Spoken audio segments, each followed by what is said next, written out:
नमस्कार विद्यार्थी मित्रांनो, डॉक्टर सुशील स्पॉटलाईट या आपल्या यूट्यूब चॅनलवर तुमचं सर्वांचं स्वागत आहे. आज आपण 2 ऑगस्टच्या चालू घडामोडींचं विश्लेषण बघणार आहोत. आणि तत्पूर्वी डॉक्टर सुशील स्पॉटलाईटला टेलिग्रामवर फॉलो करण्यासाठी डिस्क्रिप्शनमध्ये तुम्हाला लिंक दिलेली आहे. फेसबुकवरही आपला ग्रुप आहे, तिथेही तुम्ही फॉलो करू शकता. तर बघूयात आजच्या चालू घडामोडी. सर्वात पहिली जी न्यूज आहे आपली ती इस्रायल भारत संबंधीची आहे. एकंदरच तुम्ही कोविड-19चा जर विचार केला तर आपण ही न्यूज बघितली होती की इस्रायलमधून शास्त्रज्ञांची टीम भारतात येणार होती.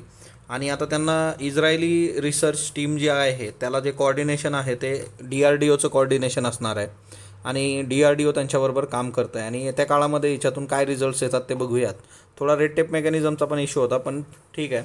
इस्रायल आणि भारत हे दोन्हीही आता ह्या सगळ्या याच्यामध्ये कोविड-19च्या याच्यात फास्ट ट्रॅक अप्रुव्हल्स आणि त्या सगळ्या गोष्टी ज्या आहेत त्याच्यावर वर्क होतं आहे. तर बघूयात आपण येत्या काळात रिझल्ट्स काय येतात. आसाममध्ये सुद्धा युनायटेड नेशनचे कॅम्प लागणार आहेत. की आता युनायटेड नेशनचे जसे कॅम्प जे आहेत, म्हणजे फॉर एक्झाम्पल तुम्ही जर विचार केला तर रोहिंग्यांसाठी जे आहे, रोहिंग्या मुस्लिम, तर त्यांच्याकरता बांगलादेशमध्ये हे लावतात कॅम्प बघा. त्याच्यानंतर दुसरं जे आहे ते म्हणजे कुर्द जे आहे, कुर्द कम्युनिटी, तर या कुर्द कम्युनिटीसाठी सिरियामध्ये लावला जातो कॅम्प. तर तेही लक्षात ठेवा. सो ते आपल्यासाठी थोडं हे आहे, म्हणजे हे लक्षात ठेवा बघा. UN चे जे कॅम्प आहेत वेगवेगळे, तर त्याच्यामध्ये कुर्द नावाची जी कम्युनिटी आहे तिच्यासाठीचा कॅम्प लावला जातो सिरियामध्ये. त्याच्यानंतर रोहिंग्यासाठीचा जो कॅम्प आहे तो लावला जातो बांगलादेशमध्ये. म्हणजे अशा वेगवेगळ्या ज्या कम्युनिटीज आहेत त्याच्यासाठी हे काम करतात. आणि आता सध्या जी परिस्थिती आपली आसाममध्ये आहे, तर आसाममधली जी काही फ्लड सिच्युएशन आहे, पूरजन्य परिस्थिती, तर तिच्यामध्ये सुद्धा युनायटेड नेशन स्वतःचे कॅम्प लावणार आहे. तर तेवढं हे MCQ करता रोहिंग्या आणि कुर्द एकदा लक्षात ठेवा. ऑलरेडी असे प्रश्न विचारून झालेले आहेत, त्याच्यामुळे आपल्याला ते विचारलं जाऊ शकतं. आता बघा, इंडस्ट्रीयल ॲक्सिडेंट जे काही आहेत, औद्योगिक इथं जे काही अपघात होत असतात, तर गेल्या म्हणजे काही दिवसांमध्ये त्या गोष्टी मोठ्या प्रमाणावर समोर येत आहेत. विशाखापट्टणममध्ये परत एकदा म्हणजे एक जी केस आहे ती विशाखापट्टणममधली आहे. एक ही नागपूरमधली आहे बघा, की बॉयलर तिथं फुटलेला आहे. मानस ॲग्रो इंडस्ट्रीज जी आहे, तर तिथं बॉयलरचा स्फोट झालेला आहे आणि 5 कामगारांचा मृत्यू झालेला आहे. आणि दुसरं जे आहे इकडे की ते म्हणजे क्रेन कोसळलेलं आहे आंध्र प्रदेश विशाखापट्टणम येथे, हिंदुस्तान शिपयार्ड लिमिटेड. ओके, तर 70 टनांची क्रेन जी काही आहे तर ती कोसळली आहे. जवळपास 11 जणांचा मृत्यू झालेला आहे. 75 वर्षाच्या इतिहासात पहिल्यांदा असं घडतं आहे, पण असं घडणंच प्रॉब्लेमॅटिक आहे. तर हे जे सगळे इंडस्ट्रीयल किंवा मग उद्योगासंबंधीचे अपघात असतात याच्यावर आपल्याला हमखास प्रश्न येत्या काळामध्ये विचारला जाऊ शकतो. जी लोक UPSC मेन्ससाठी प्रिपेअर करत आहेत त्या लोकांनी लक्षात ठेवा, तुम्हाला एकंदरच GS3मध्ये प्रश्न येणं अपेक्षित आहे, है ना. तर हे करून ठेवा. आपण ऑलरेडी IAS मेन्सचा जो प्रश्न घेतो त्याच्यात मध्यंतरी हा प्रश्न पण घेतला होता विशाखापट्टणम संबंधीचा. आता ही तुमच्यासमोर जी आहे मुंगी, तर ही जी आहे ही रेड अँट आहे. ओके, ही रेड अँट कुठं सापडते तर ब्राझीलमध्ये सापडते. आणि ह्या रेड अँटचं स्वतःचं एक वैशिष्ट्य आहे. ते वैशिष्ट्य म्हणजे काय की आपण एक गोष्ट बघतो, पाण्यावर जर मुंगी असली तर ती तरंगते. त्याचं रिझन असतं सरफेस टेन्शन. तर हे आपल्याला माहीत आहे, सरफेस टेन्शन. परंतु ह्या रेड अँट्सच्या बाबतीमध्ये गोष्टी थोड्या वेगळ्या आहेत. यांचा ग्रुप जरी पाण्यावर पडलेला असला आणि त्याच्या सरफेस टेन्शन थोडं प्लस मायनस असलं तरीही तरंगतात. असं का घडतं? आता खरं तर द हिंदूमध्ये ही सिरीज सुरू झालेली आहे की ते दर रविवारी प्रश्न एक आहे ना, क्वेश्चन कॉर्नर त्यांनी सुरू केलेला आहे. आणि how fire it's not red ant, it is a fire ant. Okay, तर हे करेक्शन करा. ते फायर अँट आहे. Okay, fire ant. आता ह्या का तरंगतात तर त्याचं जे यांनी हे दिलेलं आहे ते म्हणजे काय की सगळ्यात महत्त्वाची गोष्ट, हे सापडतात कुठं तर ब्राझीलमध्ये. आणि यांचं जे हॅबिटेट आहे ते रेन फॉरेस्ट ऑफ ब्राझील आहे. रेन फॉरेस्ट ऑफ ब्राझीलमध्ये काय सिच्युएशन असते तर त्यांचं जे हॅबिटेट आहे ते रेग्युलर फ्लडिंग सिच्युएशन असते. म्हणजे पूरजन्य परिस्थिती त्यांना भरपूर वेळा ते अनुभवतात. आणि तिच्यामधूनच त्यांचं जे नेचर आहे, मग एक तर गोष्ट असते की हायग्रोफोबिक नेचर जे काय असतं, है ना, तर तिच्यामधून गोष्टी तरंगतात सरफेसला. आणि ह्या सगळ्या ज्या फायर अँट्स आहेत ह्या काय करतात, एकत्र येतात आणि ते काय करतात की हायग्रोफोबिक सरफेस एक्झिबिट करतात आणि तिच्यामुळे या सगळ्या तरंगतात. तर हे MCQसाठी लक्षात ठेवा. आपल्याला सायन्समध्ये असे प्रश्न विचारले जाऊ शकतात फायर अँड संबंधीचे, तर हा एक महत्त्वाचा एक आस्पेक्ट आहे त्याचा. त्याच्यानंतर पुढचा प्रश्न बघूयात. पुढचा प्रश्न जो आहे किंवा पुढची जी न्यूज आहे आपली, नॉट प्रश्न, तर ते national education policy. National education पॉलिसीचं लेक्चर आपण ऑलरेडी बघितलं आहे. त्याच्यासंबंधीची अजून एक मॅन्डरिन भाषा जी आहे ती आपण, विदेशी भाषा जे शिकण्याचे ऑप्शन्स आहेत शालेय स्तरावर, तिच्यातून मॅन्डरिन ही जी चीनची भाषा आहे ती आपण काढून टाकलेली आहे. आता याच्यामध्ये सगळ्यात महत्त्वाची एक गोष्ट आहे ती म्हणजे काय, की काही लीगल चेंजेससुद्धा आपल्याला इम्प्लिमेंटेशनसाठी करावे लागणार आहेत. म्हणजे फॉर एक्झाम्पल तुम्ही जर बघितलं की हायर एज्युकेशन कमिशनचा जो ड्राफ्ट आहे, तर त्याच्याकरता येत्या काळामध्ये एक जर तुम्हाला प्रॉपर ऑटोनॉमस इन्स्टिट्यूट उभी करायची असेल तर त्याच्याकरता ॲक्ट गरजेचा आहे, किंवा national research foundation trust under government. आता सगळ्यात महत्त्वाची गोष्ट की याला फुल्ली ऑटोनॉमस करण्यासाठी तुम्हाला ॲक्ट पारित करणं गरजेचं आहे. म्हणजे एक महत्त्वाची गोष्ट आहे की ही पॉलिसी आली तशीच तशी इम्प्लिमेंट होईल असं नाही. त्या पॉलिसीची जी रिक्वायरमेंट आहे त्याच्याकरता काही गोष्टी तुम्हाला कराव्या लागतील, तर ते एक महत्त्वाचं आहे. त्याच्यानंतर पुढचा जो याच्यातला महत्त्वाचा मुद्दा आहे की तो म्हणजे काय, की ॲफिलिएशन ऑफ कॉलेजेस. म्हणजे याच्यामध्ये ती काही प्रोसेस आहे की कन्वर्ट करायचं आहे affiliated colleges into degree granting autonomous institute, की ॲफिलिएटेड कॉलेजेसलाच डिग्री देण्याची जी काही प्रक्रिया आहे. त्याच्यानंतर फुल फ्लेज युनिव्हर्सिटीमध्ये त्याच्यासाठी जवळपास 15 वर्षाचा कालावधी लागणार आहे, आपण हेही बघितलं होतं. आणि ह्या सगळ्यांकरता फायनान्शियल असिस्टन्स आपल्याला लागेल, म्हणजे फायनान्शियल मदत लागणं गरजेचं आहे आणि ती मदत गेली पाहिजे, हां ना. म्हणजे सगळ्यात महत्त्वाचं आहे फंडिंग. म्हणजे फंडिंगचा जो मेजर इश्यू आहे याच्यात, की free breakfast can only consider in the next academic year if budget allocation is made properly. आता याच्यामध्ये म्हटलेलं आहे मिनिस्ट्रीने की 6% GDP आम्ही देणार, पण हा 6% सफिशियंट होईल का या सगळ्या याच्यामध्ये, तर तोही एक मुद्दा आहे. ओके. दुसरा महत्त्वाचा मुद्दा याच्यामधला आहे की एकंदरीतच ह्या सगळ्या ज्या गोष्टी आहेत याच्यातला एक दुसरा महत्त्वाचा मुद्दा आहे की mother tongue medium instruction till class 5th आणि जास्तीत जास्त 8वीपर्यंत, म्हणजे स्थानिय भाषेतून शिक्षण. आता खरं तर हे आपण केंद्रीय विद्यालयाचा कालच इश्यू बघितलेला आहे आणि हा निर्णय जो आहे तो स्टेट गव्हर्नमेंट घेणार आहे. राज्य सरकार याच्यावर निर्णय घेणार की 5वीपर्यंतचं मराठीतून शिक्षण. मग राज्य सरकार याच्यावर कशा पद्धतीने रिॲक्ट होतात आणि त्या सगळ्या गोष्टी, म्हणजे एकंदरीतच हे सगळे काय आहेत, हे चॅलेंजेस आहेत आपल्या नॅशनल एज्युकेशन पॉलिसीजबद्दलचे, तर हे तुम्हाला माहीत असणं गरजेचं आहे. याच्याबद्दल म्हणजे येत्या काळामध्ये पण बरेच आर्टिकल येणार आहेत, तर ते आपण बघत राहू. आणि आपलं जे लेक्चर आहे ऑलरेडी जे आपण नॅशनल पॉलिसीवर बनवलं आहे, तर तुम्ही बघितलं नसेल तर ते नक्की बघा. मग खूप कॉम्प्रिहेन्सिव्ह गोष्टी आपण त्याच्यामध्ये वर्क केलेल्या आहेत. आता याच्यामध्ये सगळ्यात महत्त्वाचं जे आहे की पत हमी योजना जी होती तिचा विस्तार करण्यात आलेला आहे आणि तो निर्णय 1 ऑगस्टला घेण्यात आलेला आहे. सूक्ष्म, लघु आणि मध्यम उद्योग जे आहेत MSME, तर हे MSME जे आहेत यांच्यासाठीची 3 लाख कोटींची कर्ज हमी योजना जी आहे तिचा विस्तार केलेला आहे. याच्यामध्ये कोणाला घेतलेला आहे, आता डॉक्टर, वकील आणि सनदी लेखापाल. तर डॉक्टर, वकील आणि सनदी लेखापाल यांचं स्वतःचं जे काही व्यावसायिक कर्ज असेल तर त्याचाही समावेश या सर्व याच्यात करण्यात आलेला आहे या स्कीममध्ये. त्याच्यानंतर पुढचं जे आहे की जवळपास 250 कोटी रुपयांची उलाढाल असलेल्या कंपन्यांना सुद्धा कर्ज हमीचा लाभ मिळू शकतो.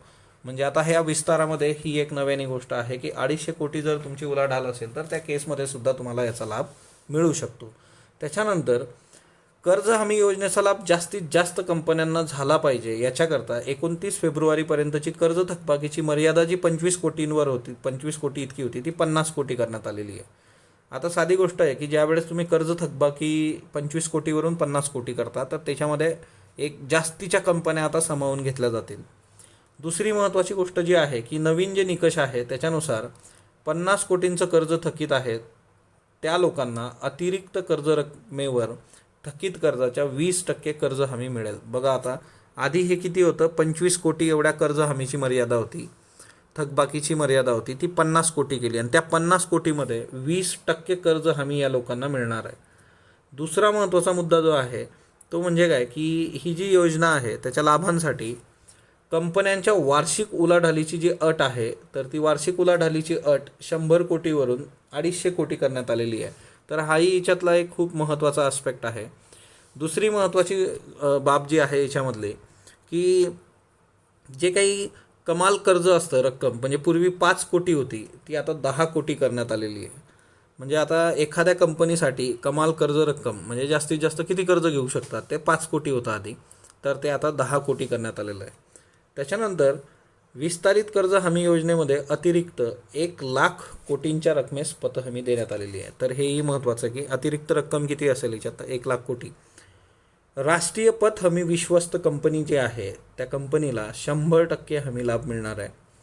आत्मनिर्भर भारत अभियान जे होतं त्याच्यामध्ये बँकांना जवळपास 90,000 कोटी रुपये मंजूर झालेले आहेत.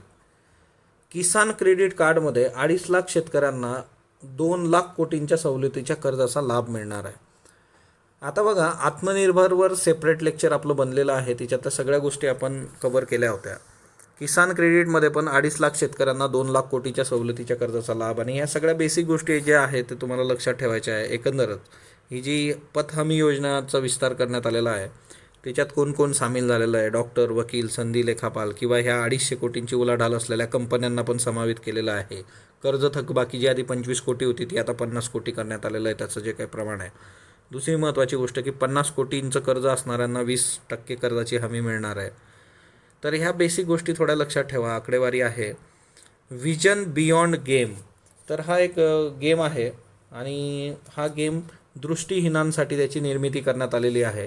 यशोवर्धन कोठारी, देव कपाशी आणि ध्रुव जवेरी असे 3 ही मुलं आहेत ज्यांनी दृष्टीहीनांना संगणक आधारित गेम खेळण्यासाठी अडचणी येतात म्हणून विजन बियॉन्ड गेम हा गेम तयार केलेला आहे. त्याच्यानंतर मग आता आपल्याला दृष्टीहीनांच्या बाबतीमध्ये NCERTचे जे रेफरन्सेस आहेत तर ते ब्रेल लिपीचे रेफरन्सेस आहेत बघा, तर ते करून ठेवा. दुसरा महत्त्वाचा इश्यू असा आहे ब्रेलच्या बाबतीमध्ये की सर्व दृष्टीहीनांना ब्रेल लिपी लक्षात येत नाही किंवा त्यांना त्याचं शिक्षण मिळत नाही. त्याच्यामुळे त्या लोकांनाही हा गेम खेळता आला पाहिजे अशी तरतूद या गेममध्ये आहे. व्यक्तींच्या निधनमध्ये अमरसिंह, आता अमरसिंह उत्तर प्रदेशच्या राजकारणातलं दिग्गज व्यक्तिमत्व, वय वर्ष 64, यांचं निधन झालेलं आहे. समाजवादी पक्षाचे जे नेते आहेत मुलायम सिंग यादव यांचे निकटचे सहकारी होते, हे राज्यसभेचे सदस्य होते. प्रदीर्घ आजाराने सिंगापूरमध्ये यांचं निधन झालेलं आहे. बॉलिवूडमधल्या अभिनेत्यांशी आणि त्यांच्याशी खूप चांगले रिलेशन असणारी यांची ओळख आहे, म्हणजे अमिताभ बच्चन आणि ती कुटुंबामध्ये, हे फार न्यूजमध्ये होतं मध्यंतरीच्या काळामध्ये. सो अमर सिंग जे आहे त्यांचं निधन झालेलं आहे. लीना दरू, तर लीना दरू ह्या ज्या होत्या यांचंसुद्धा निधन झालेलं आहे, वय वर्ष 81. वेशभूषाकार आणि फॅशन डिझायनर होत्या. फॅशन ही फक्त चित्रपट सृष्टीपुरतीच मर्यादित न ठेवता सर्वसामान्यांपर्यंत पोहोचवणारी व्यक्ती जी आहे ती लीना दरू आहे. हिंदी चित्रपटसृष्टीतले जे कला दिग्दर्शक आहेत परेश दरू यांच्या त्या पत्नी आहेत. त्याच्यानंतर सांस्कृतिकमध्ये अण्णाभाऊ साठे जे आहेत तर त्यांचं स्मारक मुंबईत उभं केलं जाणार आहे. 1 ऑगस्ट 2020 रोजी महाराष्ट्राचे मुख्यमंत्री श्री उद्धव ठाकरे यांनी ही घोषणा केली. 2020 हे अण्णाभाऊ साठे यांचं जन्मशताब्दी वर्ष आहे आणि त्याच्या सांगतेचा जो कार्यक्रम होता त्याच्यामध्येच ही घोषणा करण्यात आली. अण्णाभाऊ साठे यांचं साहित्यातलं जे योगदान आहे ते आगाढ आहे, म्हणजे खूपच. आणि मी तुम्हाला सजेस्ट करेल की यांची फकीरा नावाची कादंबरी बघा, फकीरा नावाची कादंबरी जर शक्य झाली तर नक्की वाचा. म्हणजे कादंबरी कशी असावी त्याचं एक खूप चांगलं एक्झाम्पल. त्यांचं कार्य असेल, साहित्य संपदा असेल, ती एका ठिकाणी आणून त्या कार्याची जपणूक करणारं स्मारक उभं केलं जाणार आहे. अण्णाभाऊ साठे हे खूपच महत्त्वाचं एक व्यक्तिमत्व. मॅन्डरीन ही जी भाषा आहे बघा, तर या भाषेला राष्ट्रीय शिक्षण धोरण 2020मधून वगळण्यात आलेलं आहे. फॉरेन लँग्वेजेस जे शिकण्यासाठीचे पर्याय असतात त्याच्यात मॅन्डरीनचा पर्याय होता. चीनची जी भाषा आहे मॅन्डरीन तिला वगळलं आहे. आता त्याचं रिझन सिम्पली आहे, आता जी काही परिस्थिती आहे समोर. 2006ला शिक्षण आदान प्रदान कार्यक्रमामध्ये चीनमध्ये हिंदी आणि भारतातल्या शाळांमध्ये मॅन्डरीन शिकवण्याचा करार झाला होता. म्हणजे चीनमध्ये हिंदी शिकवली जाते, आपण त्याच बदल्यात तिकडं मॅन्डरीन शिकवणार होतो. 2015मध्ये ज्यावेळेस पंतप्रधान नरेंद्र मोदी यांनी चीनला भेट दिली होती त्यावेळेस हा करार रिन्यू करण्यात आला होता. म्हणजे 2006चा करार आहे तो नंतर 2015मध्ये रिन्यू झाला. राष्ट्रीय शिक्षण धोरण 2020च्या अंतिम मसुद्यात मात्र मॅन्डरीन भाषेला स्थान मिळालेलं नाही. सुरुवातीला मॅन्डरीन होती पण नंतर ती काढून टाकलेली आहे. मॅन्डरीन भाषा शालेय स्तरावर शिकवणारे देश कोणकोणते आहे? अमेरिका आहे, जपान आहे, दक्षिण कोरिया आहे. भारतात CBSE बोर्डाद्वारे 10वी-12वीसाठी विदेशी भाषा तुम्ही घेऊ शकता आणि त्याच्यामध्ये कोरियन, जपानी, थाई, फ्रेंच, जर्मन, स्पॅनिश, पोर्तुगीज, रशियन या सगळ्या भाषा आहेत. हिच्यामध्ये मॅन्डरीनसुद्धा होती, ती आता नसणार आहे. पण एकंदरच चीनबरोबरचा व्यापार, चीनबरोबरच्या गोष्टी, सगळ्या गोष्टी आता ज्या पद्धतीने वर्क होतं आहे. पण एक आहे की एक अजूनही असा वर्ग आहे की त्यांना असं वाटतं की ही भाषा शिकली पाहिजे कारण येत्या काळामध्ये वाटाघाटी करणं आणि त्या सगळ्या गोष्टी ज्या आहेत त्या महत्त्वाच्या आहेत. म्हणजे आपण ज्या वेळेस आपल्या राष्ट्रीय शिक्षण धोरणाच्या बाबतीत एक गोष्ट केली की आपण आपल्या मातृभाषेच्या बाबतीत क्लिअर आहोत की आपण शिक्षण दिलं पाहिजे, तर जर आपण मॅन्डेरिनमधून खूप प्रॉपर कम्युनिकेशन करू शकलो तर ते नक्कीच म्हणजे अजून जास्त प्रभावी ठरू शकतं असंही म्हणणारी काही लोक आहेत. ओके, पण एवढं आहे की मॅन्डेरिन आता काढून टाकलेली आहे. बराकह, आता याचा उच्चार वेगळा असू शकतो, BARAKA. बराकह तर UAEद्वारे अरब जगातला पहिला आण्विक ऊर्जा प्रकल्प आहे हा. काही दिवसांपूर्वीच पहिलं मंगळयान पण गेलं होतं आणि आता UAEने अरब जगातला पहिला आण्विक न्यूक्लिअर प्लांट उभारण्याचं घोषणा काल केलेली आहे.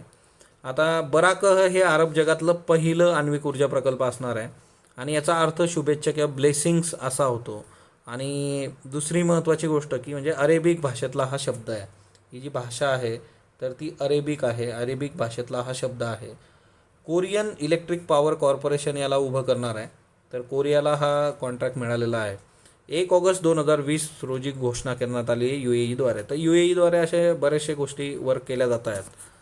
पुढची जी न्यूज आहे आपली ती ढोले संबंधीची आहे की ढोले काय आहे तर एशियाटिक वाईल्ड डॉग, तर त्याची ही प्रजाती आहे, त्याला ढोले म्हटलं जातं. त्याचा फोटोही मी तुम्हाला दाखवतो. IUCNमध्ये इंडेंजर आहे हे, याचं जे म्हणजे स्थान आहे. याच्या संवर्धनामध्ये अग्रेसर असणारी राज्य कुठली आहे? कर्नाटक, महाराष्ट्र, मध्य प्रदेश. महाराष्ट्र याच्यात आहे, सो आपल्यासाठी हे महत्त्वाचं आहे. काही राज्यांमध्ये याच्या संवर्धनासाठी निधीची फंडची गरज आहे, पैसा पाहिजे प्लस पायाभूत सुविधा.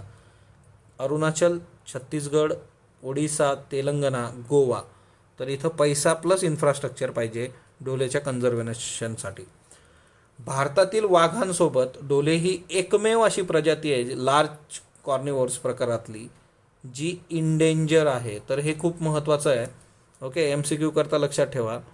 तर याचा जो फोटो आहे तोही मी तुम्हाला दाखवतो. तर हे बघा, अशा पद्धतीने हे दिसतं. एशियाटिक वाईल्ड डॉग याला म्हटलं जातं किंवा ढोले. ओके, तर हे एक लक्षात असू देत. त्याच्यानंतर कालचे जे प्रश्न होते त्या प्रश्नांची उत्तरं बघूयात. 29 ऑगस्ट रोजी दरवर्षी राष्ट्रीय क्रीडा दिन साजरा केला जातो, बरोबर आहे. आणि 29 ऑगस्ट मेजर ध्यानचंद यांचा जन्मदिवस आहे, हेही बरोबर आहे, दोन्ही बिनचूक. ब्ल्यू हार्ट कॅम्पेन कशाशी संबंधित आहे? मानवी तस्करीशी संबंधित आहे ब्ल्यू हार्ट कॅम्पेन. पुढचा जो प्रश्न आहे की खालीलपैकी कुठल्या खटल्यामध्ये मंत्रिमंडळाच्या सल्ल्यानुसार राज्यपालांनी काम करावं असं म्हटलं आहे? तर शमशेर सिंग पंजाब राज्य आणि नवाब रेविया खटला, हे दोन आहेत पहा. ओके, तर अ आणि ड असं याचं उत्तर आहे. पहिले राष्ट्रीय शैक्षणिक धोरण कधी आले होते? तर 1968मध्ये आलं होतं. नंतर दुसरं जे आलेलं आहे ते हे पहिलं आहे, हे दुसरं आहे. दुसऱ्या धोरणात 92मध्ये चेंजेस झालेत आणि हे जे आहे हे 2020मध्ये जे आलं ते तिसरं आलेलं आहे. राष्ट्रीय शैक्षणिक धोरण 2020 बाबत बिनचूक विधान ओळखा. 6वीपासून कौशल्य विकास शिक्षणाचा भाग असेल, बरोबर आहे, व्होकेशनल ट्रेनिंग. 5वीपर्यंत किमान मातृभाषेतून शिक्षण याला प्राधान्य द्यावं, हेही बरोबर आहे. दोन्ही स्टेटमेंट बरोबर आहेत. आजचे प्रश्न घ्या बघा. IAS मेनसाठीचा प्रश्न आहे. The misuse of governor's office by parties in power at the centre to disturb the state government in control of the opposition has remain at scorch comment. तर ही फार कॉमन गोष्ट आहे. आर्टिकल 356चा गैरवापर है ना, तर हे तुम्हाला करायचं आहे. आणि एकंदर आज पण राजस्थान आणि त्या संबंधी गव्हर्नरचा रोल तिच्यावर पण आलेला आहे.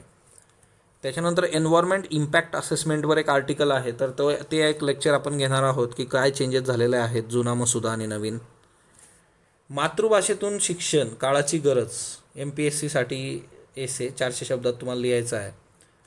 मुल्ला पेरियार धरण कोणत्या राज्यामध्ये आहे? तमिळनाडू, केरळ, कर्नाटक, तेलंगणा. उत्तरं तुम्हाला द्यायची आहे. अस्मिता योजना खालीलपैकी कशाशी संबंधित आहे? महिलांची सुरक्षा, महिलांचा मोफत प्रवास, महिलांचे आरोग्य आणि स्त्री शिक्षण. एकूण मूलभूत उद्योग, एक स्टेटमेंट आहे पहिलं. एकूण मूलभूत उद्योग कोर इंडस्ट्री 8 आहेत. ब आहे जून 2020मध्ये फक्त खते याच मूलभूत उद्योगात सकारात्मकता दिसून आली. फक्त अयोग्य, फक्त ब योग्य, फक्त दोन्ही योग्य, अ आणि ब, आणि दोन्ही अयोग्य. पारक काय आहे? कोविड-19चं ॲप, DRDOद्वारा विकसित क्षेपणास्त्र, कोविड-19 लस प्रारूप, राष्ट्रीय अंदाज असेसमेंट केंद्र. AK गोपालन हा खटला खालीलपैकी कोणत्या कलमाशी संबंधित आहे? कलम 356, कलम 368, कलम 21, कलम 13. याची उत्तर तुम्ही कमेंट बॉक्समध्ये देणार आहात. स्पॉटलाईटला जो तुम्ही प्रतिसाद देत आहात त्याबद्दल मी आपला आभारी आहे. स्पॉटलाईटला लाईक करा, शेअर करा, सबस्क्राईब करा. धन्यवाद विद्यार्थी मित्रांनो.